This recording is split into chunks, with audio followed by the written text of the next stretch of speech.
Cambiamos de tema y en este tramo del programa vamos a hablar de lo que va a ser la 9ª edición del Hot Sale. Esto va a ser lunes, martes y miércoles de esta semana, como siempre con la idea de hacer llegar importantes descuentos y ofertas a aquellos consumidores que decidan compras online en las tiendas adheridas. Sobre el tema, Javier Novoa conversaba en la semana con el ingeniero Renato Roselo, representante de la Cámara Argentina de Comercio Electrónico aquí en Mar del Plata. Sí, ya a partir del lunes, martes y miércoles, lunes 30 de mayo, 31 de mayo y 1 de junio empieza el Hot Sale.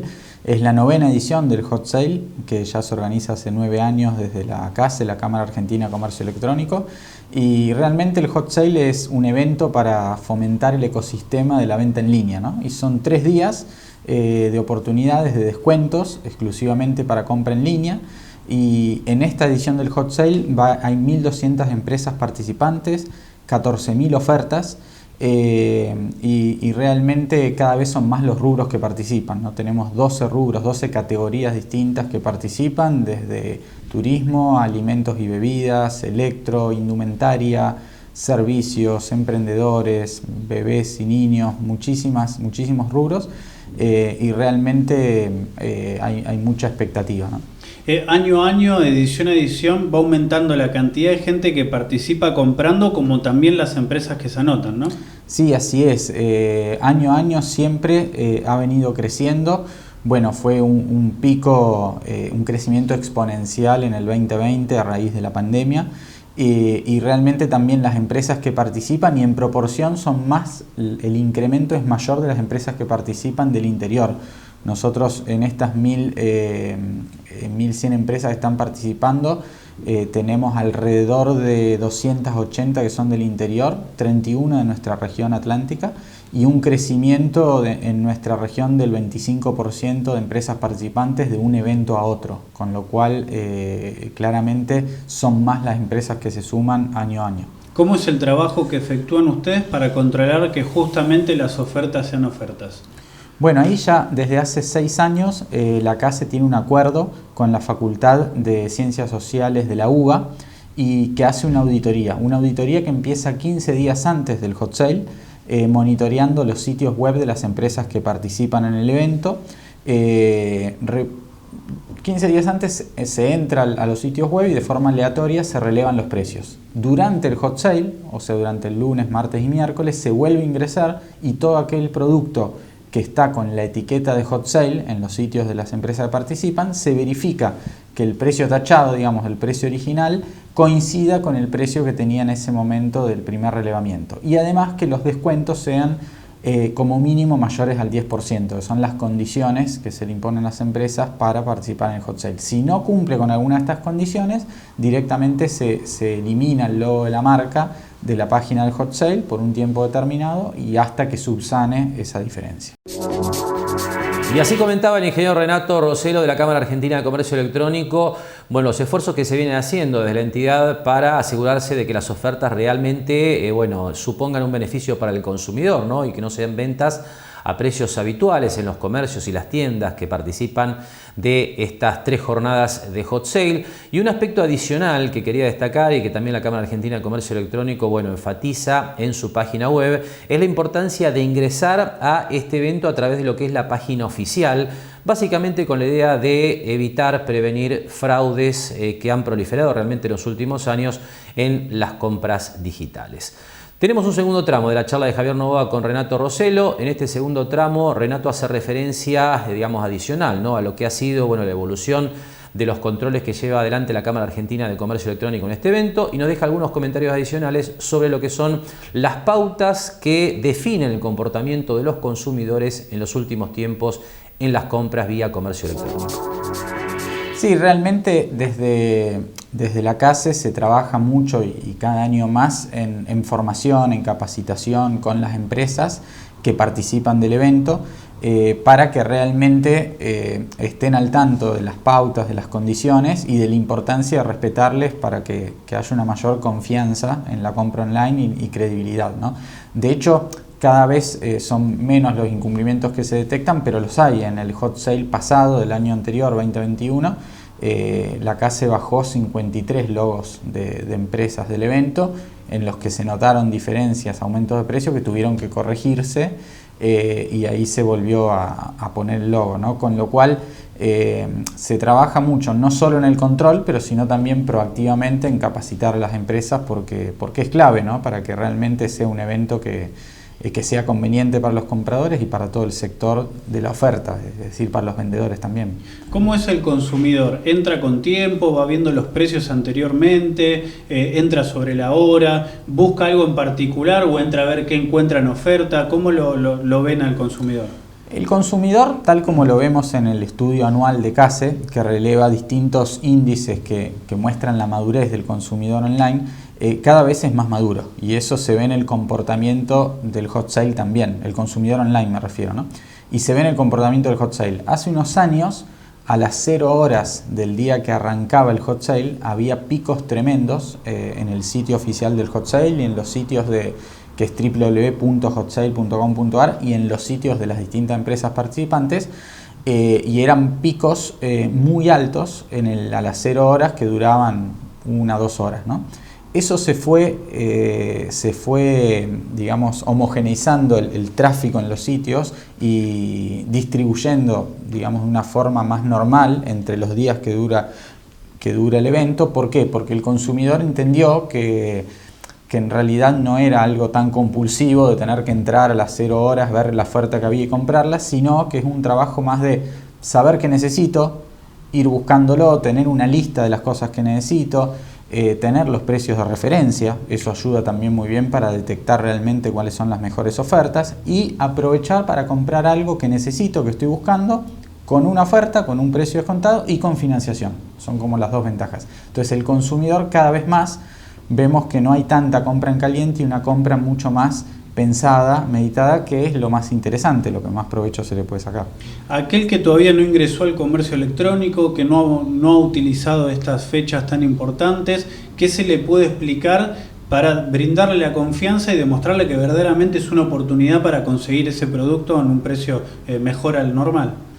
Sí, realmente lo ideal es que investigue previamente y tenga en mente una lista de productos. De hecho, se puede anotar en el sitio oficial del hot sale, www.hotsale.com.ar, se puede anotar en un rubro, en una categoría en particular, para que le lleguen alertas de las ofertas. Entonces lo que nosotros recomendamos es anotarse previamente por un lado, por otro lado tener una lista de productos a comprar con precios de referencia, y ahí sí, los días del hot sale, estar atento a las ofertas por tiempo, que son esas ofertas que aparecen en un tiempo determinado, y si no, a navegar por categoría de productos dentro del sitio del hot sale, las ofertas de las categorías en los productos que esté interesado, ¿no? Y ahí va a detectar realmente que es una oportunidad. En números de ventas, en tamaño monetario que se ejemplifiquen estos 3 días, ¿planifican superar jornadas anteriores? Sí, eso año a año se han venido superando, esperamos que siga esa tendencia.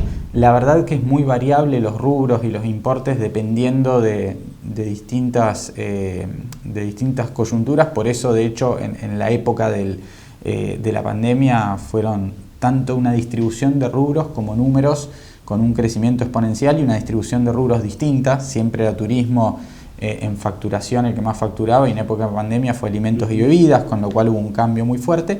En el hot sale del año pasado, de 2021, hubieron en los 3 días del evento 25.000 millones de pesos de facturación y 3.5 millones de pedidos, y también 3,5 millones de personas, visitantes únicos que entraron al sitio de hot sale. Y esto año a año ha ido creciendo, ¿no? Y de hecho, bueno, la venta en línea en general en 2021 creció un 68% respecto a 2020, lejos del pico de crecimiento que tuvo en 2020, sin embargo sigue creciendo por arriba de la inflación. Y de la 9ª edición de Hot Sale, a desarrollarse lunes, martes y miércoles de la semana que iniciamos justamente el próximo lunes, pasamos a hablar de otro tema que tiene que ver con el consumo, pero en este caso para analizar un poco lo que es la realidad del consumo hoy en la Argentina, que tiene el impacto de la fuerte suba de precios. Esto evidentemente, por lo menos en los primeros meses del año, ha deteriorado mucho el ingreso real de los consumidores y esto se está notando obviamente en los distintos sectores de actividad. Sobre este tema tenemos la charla que mantenía en la semana Javier Novoa con Sergio Proselli, que es representante de consumidores argentinos aquí en Mar del Plata. Bueno, la situación económica en general, nosotros lo que venimos siempre trabajando y a veces es lo que más incidencia tiene en la economía general, tiene que ver con servicios públicos, con lo que tiene que ver con los precios y los relevamientos que hacemos dentro de los mercados. Un poco la tendencia que se ve a nivel nacional, ¿no? Esto de que a la gente le cuesta cada vez más poder sostener lo mínimo indispensable, cada vez más porción de salario va a parar para los consumos básicos. Todo lo que tiene que ver con servicios que en otros momentos sí eran muy importantes, hoy no lo son tanto, no han aumentado en la medida que otros productos, pero si uno empieza a desglosar los índices de inflación, que ya de por sí son altos, ve que hay mucha incidencia de alimentos, ve que hay mucha incidencia de lo que normalmente entendemos de canasta básica, y bueno, esa es una de las grandes preocupaciones. Y creo que también tiene que ver con esta coyuntura que estamos viviendo estos días, ¿no? de por qué los cambios en el área de comercio, porque justamente se está buscando poder resolver ese problema que afecta al bolsillo de lo cotidiano. Lamentablemente, si uno va mirando los distintos informes que INDEC informa sobre la inflación, ya es una tendencia que cuesta revertirla. O sea, baja el aumento, pero sigue siendo aumento. Sí, los aumentos, justamente eso, si uno empieza a mirar los índices, en algunos casos tiene algún sentido porque los alimentos son los únicos que se han ido vendiendo en la pandemia. Cuando uno compara, hay rubros que durante la cuarentena más fuerte, durante las medidas de aislamiento, tenían números negativos, pero esto porque no se podían detectar porque no estaban comercializados. Entonces, a la hora de comparar, obviamente el alimento siempre es un rubro que ha ido aumentando. Lo que sí vemos es esto, ¿no? De que la escala de los aumentos salariales buscan cubrir cada vez más eso y siempre van detrás, ¿no? Los que tienen que ver con alimentos es los que más ha aumentado, lo que tiene que ver con insumos básicos, y en esto hay algunas razones de orden local, pero también algunas de orden internacional, como las que sabemos que ha producido a partir de la guerra, y también esto de el aumento de los alimentos, que a nivel global hoy es una gran preocupación. Uno ve, escucha los anuncios del gobierno, una gran cantidad de programas destinados a frenar o disminuir el impacto justamente de la inflación en los alimentos. Pero luego cuesta verlo plasmado finalmente en la góndola. Sí, a ver, todo lo que tiene que ver con los programas, desde su creación, y bueno, han pasado por todas las administraciones, incluso bueno, sabemos que hay diferencias bien marcadas, ¿no? en algunas administraciones, pero todos han mantenido esos programas. El objetivo, incluso cuando uno mira las razones y cuando se exponen, nunca ha sido bajar la inflación, esto creo que lo han sostenido todos, sino establecer precios de referencia, se le llama, en contextos inflacionarios tan altos como lo que estamos viviendo desde hace unos cuantos años. Lo que sucede es que perdemos como consumidores la referencia de los productos, del precio. Esto sucede cuando uno viaja al exterior, sabe que un agua mineral puede costar $1, €1, y ese valor casi es igual. Entonces, si vamos a un lugar y está 4 o 5, sabemos que ahí no hay que comprarla. Bueno, a veces nos pasa que esa misma situación puesta en Argentina no la podemos resolver, porque a veces vamos a comprar algo y de repente está 3 o 4 veces más caro, tal vez sospechamos que puede pasar algo, pero decimos capaz que aumentó.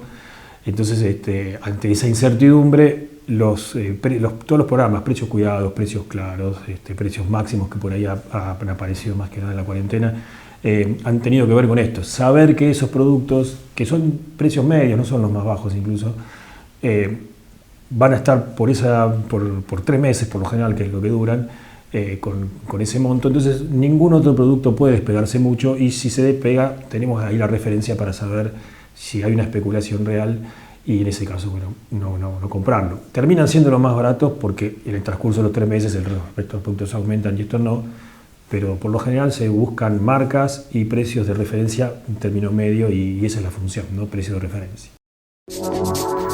Y sin lugar a duda, la situación de los consumidores se ha venido deteriorando, particularmente en los últimos meses, con lo que es el salto de precios que está viviendo la economía argentina y también la economía internacional, ¿no? Hemos comentado en los últimos meses, bueno, lo que tiene que ver con el impacto de la guerra en Ucrania, que sumó presión a la suba de precios a nivel global, pero en la Argentina obviamente la situación es muy diferente. De cualquier manera, este panorama que estamos viendo hoy en nuestro país se está reproduciendo en otras regiones, en otros países, porque obviamente el impacto de la suba de los precios de los combustibles a nivel internacional y también la suba de los precios de los alimentos está llevando a distintas economías a situaciones que no vivían desde hace muchos años, aunque por supuesto en otras dimensiones, ¿no? Le hemos comentado en más de una oportunidad que mientras Argentina está, le diría, viviendo con una inflación interanual entre 55 y 60% según los últimos datos, pues las economías de la región han pasado de inflaciones de entre el 3 y el 5% a números que la ubican más cerca del 10%. Son otras dimensiones, pero el cambio de realidad que vive el consumidor en distintas partes del mundo es similar en el sentido de que se tiene que adaptar a una caída, por lo menos en el corto plazo, de los ingresos reales o básicamente lo que se llama el poder de compra. Pero tenemos un segundo tramo de la charla con Sergio Proselli de Consumidores Argentinos, donde Proselli hace un análisis algo más profundo acerca de lo que se puede esperar en los próximos meses en términos del aumento que se viene de los servicios públicos. Sí, bueno, los aumentos de servicios públicos por ley, y esto es un poco lo que ha sucedido en años anteriores y ha tenido más protagonismo, son 2 veces al año. En lo que va del 2019 para acá solo ha habido 2 aumentos, o sea, tendríamos que haber tenido en el transcurso muchos más aumentos de los que realmente hubo y por debajo de la inflación, con lo cual desde ese punto más técnico, si se quiere, no son tan malas noticias. Sí, obviamente han aumentado tanto en los años anteriores, hablamos de un 5.000, un 7.000, hasta un 11.000% en algunos casos, que siguen siendo un problema porque sabemos que cuando aumenta el gas, cuando aumenta la luz, cuando aumenta el agua, después impacta en el resto de los productos. No es un precio, como a veces se lo minimizó diciendo, bueno, son 2 pizzas. No es solamente eso, sino que sabemos que cuando aumentan eso, baja la calidad de vida de la gente y a su vez va a impactar en el resto de los precios. Lo que tenemos en la actualidad es que hubo un aumento de la parte de la distribución, que rondaba entre un 15 y un 20%, y ahora se está discutiendo, de hecho hubo unas audiencias al principio de ahora del mes de mayo, en donde se está definiendo si se va a quitar el subsidio y eso va a impactar en lo que es el precio del dólar, sobre todo en lo que es en gas, que también repercute en electricidad, y a partir de esa quita de subsidios, si se va a hacer de alguna manera por diferentes sectores, hay algunos sectores que van a tener más aumentos que otros, se habla de un 20% de aumento, todavía no están definidos esos cuadros, ¿no? Porque eso va a depender del nivel de subsidio que se le dé y ese nivel de subsidio que se quite o que se mantenga va a impactar. Esto de estar viendo si es por categoría, si no, si va a haber diferentes formas en que aplicarse, es lo que en este momento se está estudiando.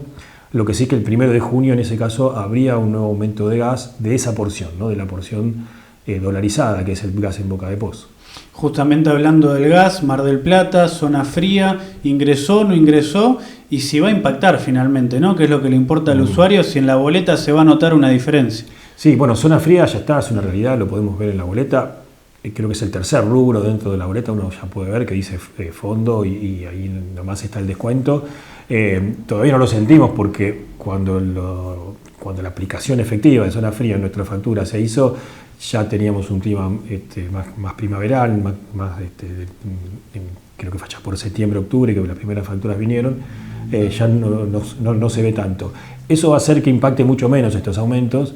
Obviamente lo que es zona fría es un 30% de descuento general, un 50% para algunas categorías, así que es muy importante, así que dentro de todo no va a ser tan importante, tan fuerte el aumento, eso ya se está viviendo.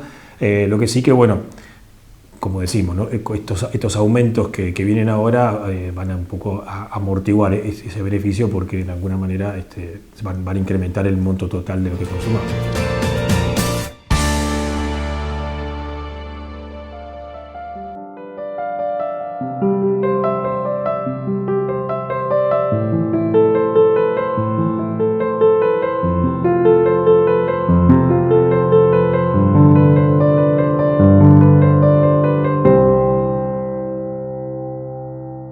Jáuregui Berry, Di Genaro y Asociados. Asesoramiento jurídico tributario. Rawson 1857, segundo piso. Teléfono 410-7666 o 410-7999.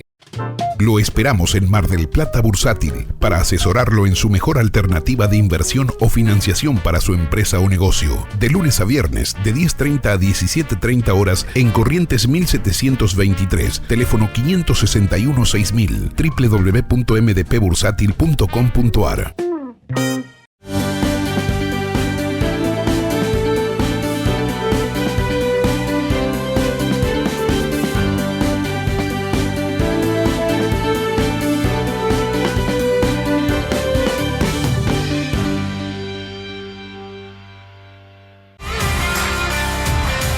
Simple es cumplir con ingresos brutos y el monotributo en un solo pago. Fácil es recibir la boleta por mail y con beneficios. Y cómodo es realizar tus trámites en nuestra web desde donde estés. Simplificate. Más beneficios, menos trámites. ARBA, Gobierno de la Provincia de Buenos Aires. Conocé las medidas de prevención para evitar la intoxicación con monóxido de carbono. Verificar todos los artefactos de calefacción por un gasista matriculado. La llama no debe ser amarilla o naranja. Siempre debe ser de color azul.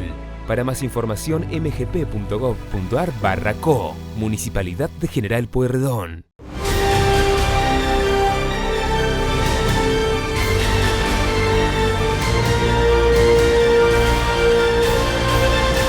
El gran astillero argentino es marplatense.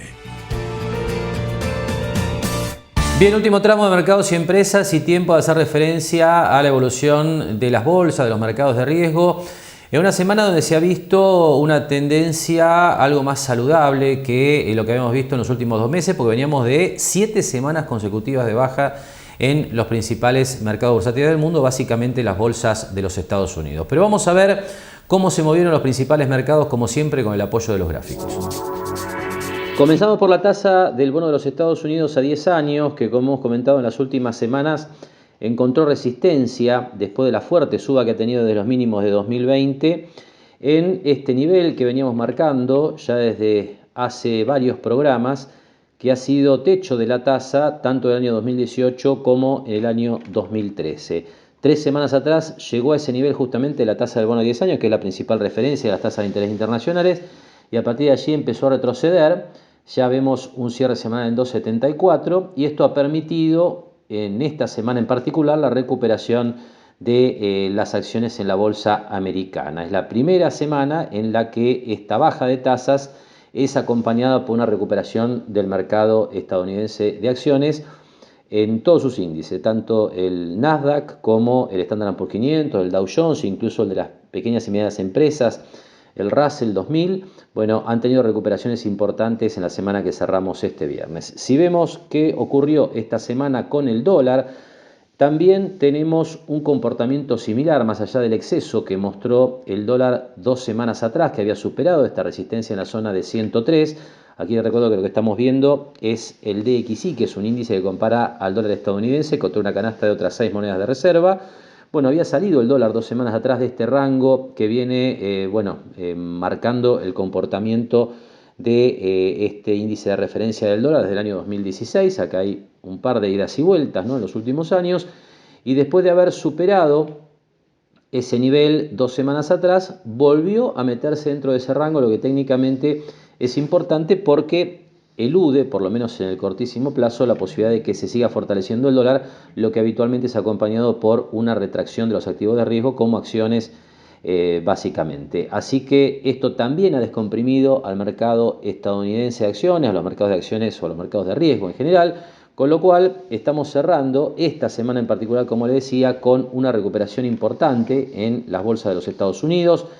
Está claro que esto todavía no significa un cambio de tendencia después de lo que ha sido la fuerte corrección bajista que trae desde los máximos, en este caso el Standard & Poor's 500, desde los máximos de los primeros días de enero. Aquí tenemos una caída que aproximadamente ha llegado al 20%. Esta semana en particular hay una recuperación del 6,58% de acuerdo a este índice, pero el dato a tener en cuenta es que esto por el momento es una recuperación parcial de lo que ha caído el mercado americano. Aquí hay algunos indicadores o algunos elementos que hace falta despejar como para que la tendencia alcista se recupere o por lo menos gane confianza desde el punto de vista técnico.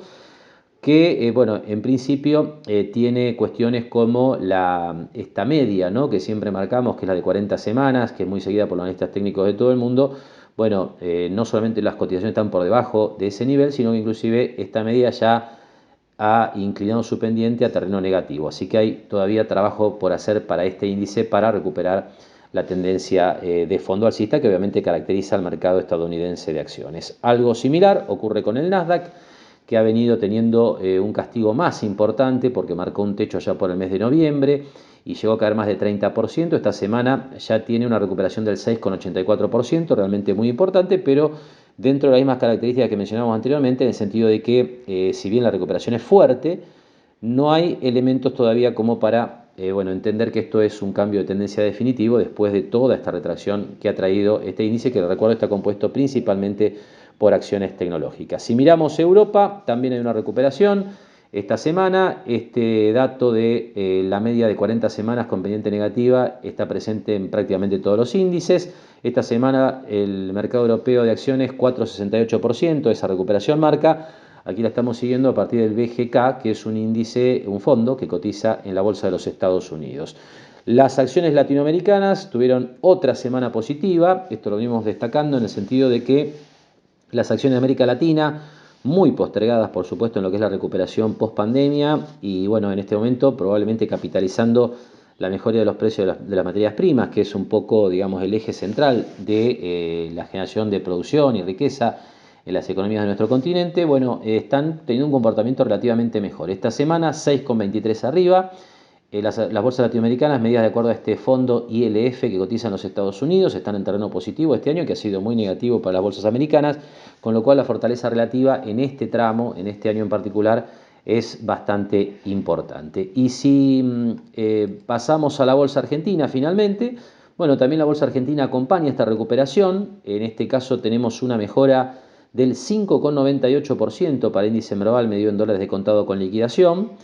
La bolsa argentina, por supuesto, la más postergada de la región. En este caso, lo que decimos siempre es, bueno, para sostener la posibilidad de una recuperación más importante, deberíamos estar en condiciones de, en las próximas semanas o meses, superar finalmente este escollo que va, ha quedado marcado, ¿no?, en los techos de agosto, también los techos de septiembre de 2021, agosto 2020, septiembre de 2021, nuevamente, el nivel que se tocó a principios de abril de este año, esta zona de 470 a 500 dólares de contado con liquidación, es una zona amplia que en caso de ser superada consistentemente, genera alguna expectativa de un avance mayor. Por el momento, dentro de este rango que viene desde los mínimos de 2020. Así que habrá que ver finalmente si la bolsa argentina logra un recorrido más positivo para pensar en una recuperación más sostenida después del tremendo castigo que ha sufrido desde lo máximo de 2018, que se lo muestro en esta perspectiva. En esta zona el Merval llegó a estar por encima de 1.800 dólares y actualmente se encuentra en 443, lo que evidencia la destrucción de valor que ha habido en el mercado de acciones argentino.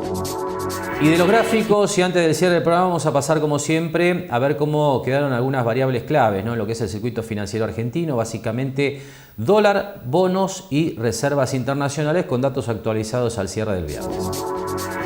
Comenzamos por el dólar, que estuvo relativamente tranquilo en la semana porque, uno obviamente con una suba inferior en promedio del 1% habla de tranquilidad, porque recordemos que el dólar ha estado en una zona de rango de consolidación en los últimos meses, alcanzó en su momento la zona de 220 aproximadamente por dólar, 220 pesos por dólar, y después desde allí de alguna manera se ha calmado un poco la cotización del dólar en los mercados libres. Así que tenemos estos valores para el cierre de semana: 124,81 el oficial, sube 0,73%, acumula de esta manera una suba del 3,60% en lo que va de mayo, restándonos solo un par de días para el cierre del mes.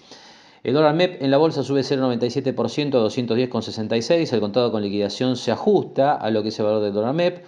Termina en 210,70, baja 0,42%. Y el Blue en el mercado marginal sube 1,23% y termina la semana en 206,50. Si vamos al mercado de bonos, tenemos recuperaciones muy tenues después de lo que ha sido obviamente la caída sistemática, ¿no?, de los últimos meses.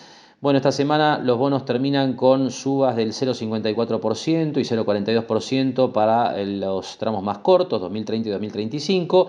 Siguen más firmes los más largos, 1,27% arriba del 2038, 1,50% en 2041, porque los más largos lo que permiten es, bueno, hacer cobros de cupones de intereses y de capital, en algunos casos más rápido que el 2030 y el 2035. Por eso los inversores los privilegian en términos generales, porque permiten un flujo de fondo más rápido ante la eventualidad de que estos títulos puedan ser reestructurados en los próximos años. Y por último, las reservas internacionales del Banco Central. Actualizamos esta información que ya presentábamos en la apertura, pero ahora con datos al cierre de la semana, al cierre del viernes.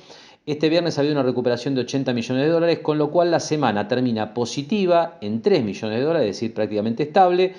Pero durante el mes de mayo, que este es el punto en definitiva, acumula una caída el stock de reservas internacionales central de 463 millones de dólares, extendiendo la caída de abril, ¿no? Ya desde el pico que se alcanzó en marzo, como comentamos en la apertura, con el ingreso de los derechos especiales de giro del Fondo Monetario Internacional.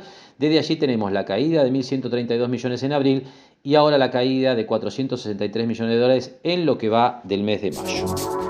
Y por supuesto que más allá de esta relativa estabilidad que ha venido mostrando el dólar en los últimos meses, incluso en las últimas semanas, la realidad es que la tendencia de las reservas internacionales del Banco Central es lo que están siguiendo los analistas para ver si esa calma que hay en el mercado cambiario desde el punto de vista de lo que es el dólar financiero, en la bolsa, en el mercado informal, puede sostenerse, o si por el contrario estamos, sobre todo pensando en que se viene el periodo de liquidación menor de los dólares de la cosecha y en la época donde se engrosa el déficit energético en el país, bueno, si ese periodo puede generar alguna presión adicional sobre el tipo de cambio. Así que le reitero, como le decíamos en la apertura, la variable clave para seguir en los próximos meses, la evolución de las reservas internacionales del Banco Central.